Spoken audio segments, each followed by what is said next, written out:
kenapa kamu nyabet bacok orang di jalan, kenapa sih? Kan ternyata ada istilah perang sarung gitu loh. Ini apa Pak kalau perang sarung ini kalau boleh tahu? Kemana ini kepolisian daerah Yogyakarta ini? Kantornya ada itu. Oh, kantornya ada. Kantornya ada. Sekarang ada Sarana 110. Cuman dulu kan sering diisengin sama laporan palsu atau kadang buat ganggu-ganggu polisi-polisi muda gitu. Kalau misalnya pakai preman, kilo aku polisi baru patroli, ya jadi ketahuan dong. Mendingan pakai seragam sekalian ya Pak. Gitu. Selamat datang di podcast UTDI. Halo, Assalamualaikum warahmatullahi wabarakatuh. Bertemu lagi di podcast UTDI pada hari ini. Hari yang cukup spesial nih di podcast UTDI. Kita kedatangan tamu yang luar biasa gitu ya. Karena biasanya podcast UTDI itu bicaranya mengenai teknologi, IT, pendidikan, kemahasiswaan. Sekarang kita mau bicara tentang keamanan itu.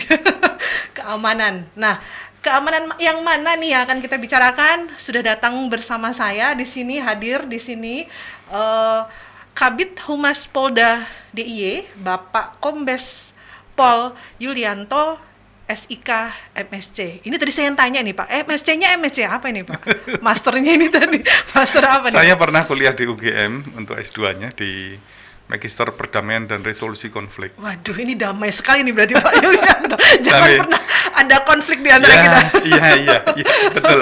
Gitu ya. Betul, Tadi betul. oke, Bapak tadi bilang, apa tadi Pak? MA Magister Perdamaian dan Resolusi MP, Konflik. Tadi disebutkan saya sempat belum pernah dengar begitu. Oke, Bapak. Sekarang apa Pak kesibukannya? Kemarin saya waktu sowan ke kantor katanya sedang koordinasi untuk mudik Lebaran ya tahun 2022. Ya, ini kan kita udah sejak 2020 nggak ada tradisi mudik ya. Iya. Nah, ini pemerintah tahun ini sudah membolehkan untuk dilaksanakan mudik. Dari survei yang dilakukan oleh pemerintah itu ada 85 juta orang mau mudik. Wow, 85 juta. Itu kan luar biasa, angka yang luar biasa ya. Dan nanti betapa jalanan itu mungkin macet. Iya. Betapa tempat wisata itu ramai sekali. Betapa alhamdulillah Iya. ekonomi juga mudah-mudahan berjalan. Amin. Nah, di Jogja ini yang kota wisata itu mestinya juga akan mendapatkan dampak dari diperbolehkannya mudik itu.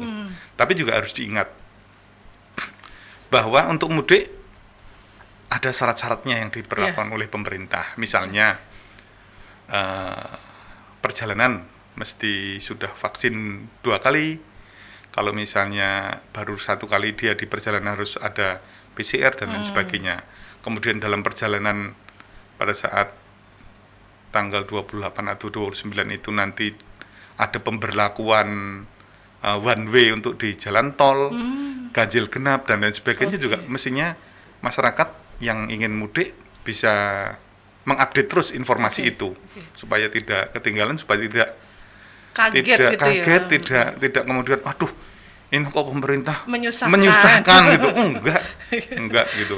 Dan kita di wilayah juga berupaya maksimal untuk melayani masyarakat yang akan mudik itu.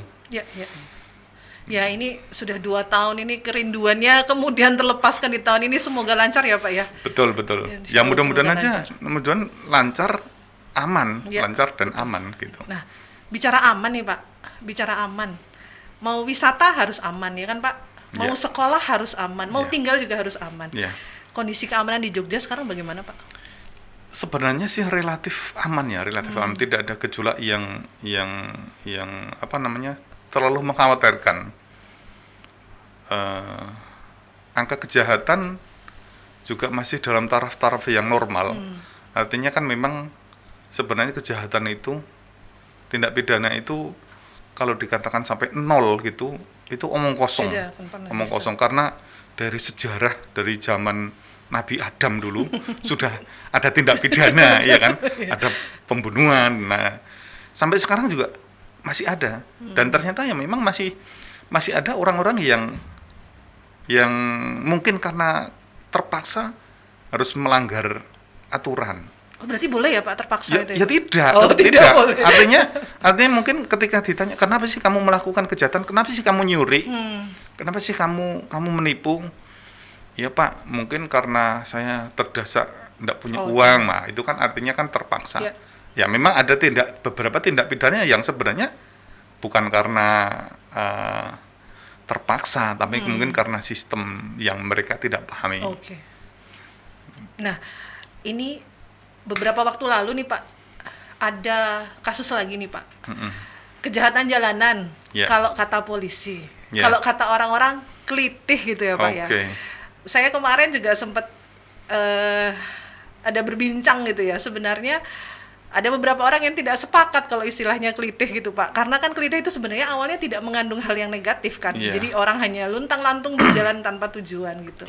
Nah, karena kemudian sekarang analoginya ke kejahatan jalanan akhirnya menjadi konotasinya negatif. Nah, yang ingin saya tanyakan sebenarnya kalau dari yang sudah ditangani oleh Polda, tujuan mereka melakukan hal itu tuh apa sih Pak? Hanya untuk eksistensi? Apakah memang ada tujuan tertentu yang memang mengarah ke kejahatan atau bagaimana Pak? Ya sebenarnya banyak ya. Artinya dari beberapa kasus misalnya, kenapa sih kamu melukai orang? Kenapa sih kamu nyabet orang pakai gear? Kenapa kamu nyabet bacok orang di jalan? Kenapa sih? Kan kita tanya itu pelakunya. Ya Pak, karena dia ganggu saya Pak sebelumnya, ada seperti itu. Iya Pak, saya sebelumnya memang sudah tantang-tantangan di media sosial, artinya di jaluran Japri. Oh iya Pak, itu memang gengnya dia itu musuh bebuyutan geng sekolah kami misalnya seperti itu. Jadi tidak terus menjadi satu kesimpulan bahwa mereka mencari eksistensi diri, tidak selamanya seperti itu. Hampir di setiap kasus memang berbeda. Jadi kalau misalnya kemudian dikatakan atau digeneralisir menjadi kasus itu tidak bermotif, tidak. Semua pasti ada motifnya. Saya seperti yang, mohon maaf ya, yang kemarin meninggal, kasus terakhir yang sampai meninggal. Itu kan sebelumnya memang mereka sudah yang kelompok pelaku itu sudah tawuran, janjian tawuran, tapi karena janjian tawuran bukan dengan kelompok korban loh. Tapi janjian tawuran. Iya, janjian tawuran. Ini istilah baru nih Pak, janjian tawuran. Iya, mereka saling kenal dan antara geng satu dengan geng satunya saling kenal. Nah, mereka Japri, ayo perang sarung. Nah, ini juga ternyata ada istilah perang sarung gitu loh. Ini apa Pak kalau perang sarung ini kalau boleh tahu? Jadi perang sarung itu anak-anak remaja yang dia habis, ini bukan tradisi ya, kebiasaan jelek. Kebiasaan jelek yang mereka selesai sholat tarawih di masjid, kemudian pulang, tapi nggak pulang ke rumah, tapi jalan-jalan. Nah, jalan-jalan kemudian sarungnya itu digulung-gulung, ujungnya diikat, dibundel atau dikasih batu kah mungkin, dan sepanjang sarung, lilitan sarung itu kan diikat pakai tali rafia atau pakai karet, sehingga sarung itu kan awalnya lemes menjadi kaku gitu loh. Itu kalau disabetkan kan sakit juga. Sakit. Nah, pada peristiwa yang terakhir kemarin itu kan si kelompok pelaku itu kan sebelumnya tantangan perang sarung dengan geng sebelah. Tapi kemudian ketahuan sama polisi, dibubarin sama polisi, dibubarin sama Polres Bantul, pulanglah kelompok pelaku ini. Nah, dalam perjalanan pulang ini rupanya ketemu dengan kelompok korban. Nah, memang sudah ada provokasi di jalanan ketika mereka bertemu, sehingga ada proses kejar mengejar, sampai kemudian terjadi pemukulan seperti itu. Kalau kasus yang lain itu apakah memang di kelompok-kelompok itu saja Pak, atau memang ada yang misalnya nih seperti penjahat kambuhan atau seperti apa, atau memang biasanya memang kelompok-kelompok yang memang sudah eksis gitu di Jogja? Enggak juga sih ya. Mereka kalau sudah eksis enggak juga, karena anak-anak ini, remaja-remaja ini memang ada yang si ini sudah beberapa kali nih masuk ke Polsek, ke Polres. Pernah dia ikut tawuran misalnya. Tapi kan datanya kita punya nih. Iya. Kita punya datanya. Oh, ini pernah tercatat nih di polsek sana. Peristiwanya apa? Oh, peristiwanya tawuran. Kenapa dia nggak diproses? Karena pada saat itu dia tidak ikut melakukan. Tapi kan tercatat, gitu loh. Tapi ada kelompoknya saja yang tercatat gitu ya, Pak ya. by name, Oh, by name. semua by name, by alamat ada kita catat. Tapi tidak melakukan tawuran. Ya, maksudnya tadi, tadi kan Bu Aris kan tanya kalau misalnya apakah mereka itu beberapa kali. Iya. Memang ada yang beberapa kali melakukan, sudah sampai bisa 2-3 kali ketangkep dalam hal kenakalan di jalan. Kenakalan di jalan yang mereka mungkin bawa senjata tajam, tapi karena di awal-awal yang dulu itu bisa saja mereka sudah diproses sampai pengadilan, kemudian juga keluar, kemudian di kesempatan yang lain melakukan lagi. Artinya bahwa ternyata proses pemidanaan yang dilakukan oleh lembaga penegak hukum tidak selamanya membuat yang bersangkutan jera, tidak selamanya. Atau malah jadi tambah pinter ya, Pak ya? Ya, bisa jadi. Bisa jadi. Karena kan makanya kan penjara untuk anak itu kan dibedakan. Tidak bisa dicampur dengan yang dewasa. Tapi ketika di dalam kelompok penjara anak-anak itu kan ada yang sudah senior sudah ya, anak tapi senior. Iya. Itu kan juga bisa menjadi mentor buat kejahatan berikutnya. Tapi memang full remaja, anak remaja, atau ada yang memang sudah dewasa Pak di dalam kelompok itu? Ada yang dewasa, tapi kan rata-rata di dalam kejahatan jalanan yang orang-orang bilang kelitih itu rata-rata sih di bawah ya sekitaran 20 tahun lah. Kalau sudah 25 tahun ke atas itu sudah malu sama umur ya? Mungkin sudah malu sama umur, sudah bekerja, artinya tidak ada iseng harus dia keluyuran di jalan, kayak gitu. Tapi memang berarti mayoritas memang anak remaja ya, Pak ya? Rata-rata seperti itu.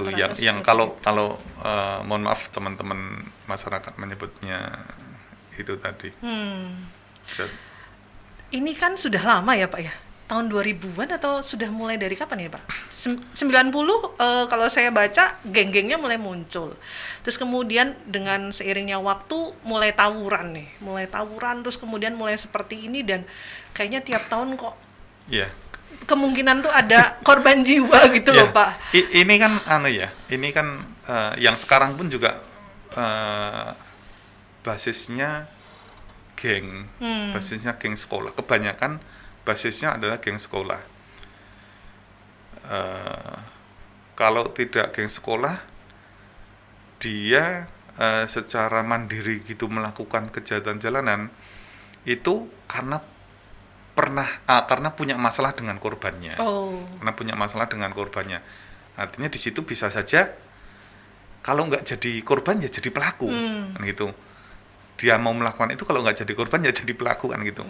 Nah, kalau berbicara sejarah, ya saya SMA-nya dulu di Jogja juga, tapi tidak pernah ikut geng-gengan dulu. Saya masa remaja saya di wilayah DJ juga, namun kan sekolah saya di kampung, jadi nggak kenal geng gitu ya, Pak? Nggak kenal geng, dan termasuk yang nggak suka geng-gengan lah gitu. Nah, zaman dulu juga banyak geng, saya kira dari tahun-tahun, kalau orang bercerita tahun 80-an, tahun 80-an, tahun 90-an itu ya geng-geng di Jogja, geng sekolah ya. Geng sekolah ataupun geng komunitas itu juga sudah banyak. Hanya mungkin sekarang karena media sosial ya. Karena media sosial sehingga kemudian semuanya dengan cepat bisa menjadi besar. Bisa didapatkan informasi dimanapun saja. Contohnya misalnya yang kejadian terakhir ini kan dalam waktu dekat kan begitu banyak orang melihat, termasuk juga orang mengatakan kelitih. Banyak orang yang tidak tahu kelitih. Iya, betul. Tapi yang itu tadi di awal tadi kita ngobrol tadi bahwa kelitih itu kan sesuatu yang sebenarnya yang positif, yang Ya tidak ada Nggak negatifnya, ada Pak, negatifnya, sebenarnya. nggak ada negatifnya gitu. Cuman sekarang karena sudah menjadi seolah-olah salah kaprah gitu, kita meluruskannya agak sulit, Iya. agak repot. Karena sudah berjalannya waktu panjang ya Pak ya ini ya. Iya, dan itu juga yang kita sayangkan begini. Kenapa istilah itu terus kemudian menjadi besar? Karena hampir semua Media. jenis pelanggaran pidana itu kemudian dimasukkan dalam situ gitu loh. Gitu. Jadi seolah-olah menjadi keranjang sampah. Oh, Ini isinya kelihatan nih. banyak banget gitu loh. Iya gitu loh. Orang belajar motor di jalan, kemudian orang rombongan berempat naik Berboncengan. motor berboncengan 3 atau kemudian naik motornya zigzag. Wah itu. Gede. Padahal bisa saja dia tidak membawa senjata tajam, tidak melakukan tindak pidana bisa saja. Tapi dimasukkan situ. Nah, ini juga yang sebenarnya membuat Jogja, DIY seolah-olah Tidak aman. tidak aman gitu loh. Nah, Banyak loh Pak tagarnya, Jogja tidak aman. Jogja darurat klitih. darurat klitih. Itu banyak di media sosial nih Iya, loh Pak. Nah, iya.